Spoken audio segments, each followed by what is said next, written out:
शिवाजी महाराजांची कीर्ती बेफाम होती. महाराजांची कीर्ती बेफाम, भल्या भल्याला फुटला घाम. याला कोण घालिली येसन, दरबारी पुस्ती बेगम. बडी बेगम म्हणजे आली आदिलशाची आई बर का.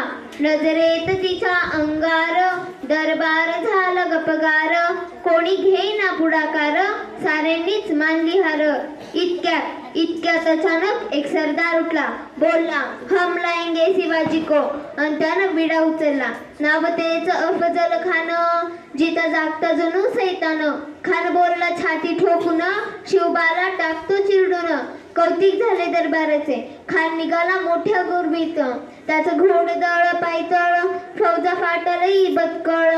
अंगी 10 हातीचं बळ, पाहणारा काफे चळचळ.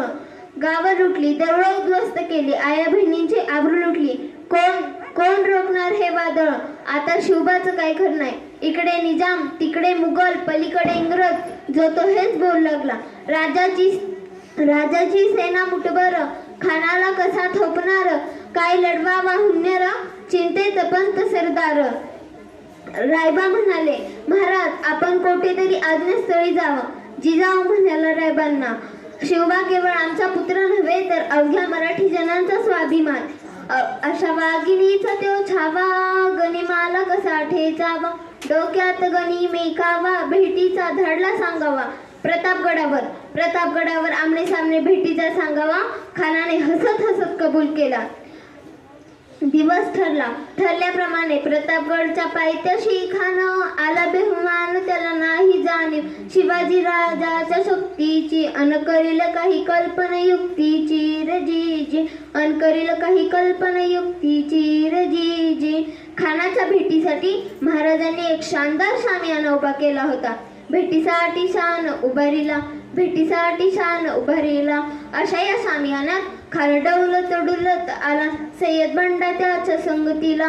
शिवबाच्या संगती महाला म्हणतात ना, होता जीवा म्हणून वाचला शिवा. राजाला पाहून खान म्हणतो कसा, आओ शिवाजी आओ, हमारे गले लग जाओ. खान हाक मारी तो हसरी. रोखून नजर गहिरी, जिरजी. खानानं राजाला आलिंगन घातलं, अंतगा केला.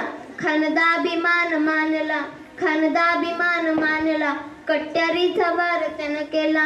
खरखर आवाज झाला, चिलखत होत अंगाला. तेवढ्यात महाराजांनी पोटामंदी पिसवा ढकलला.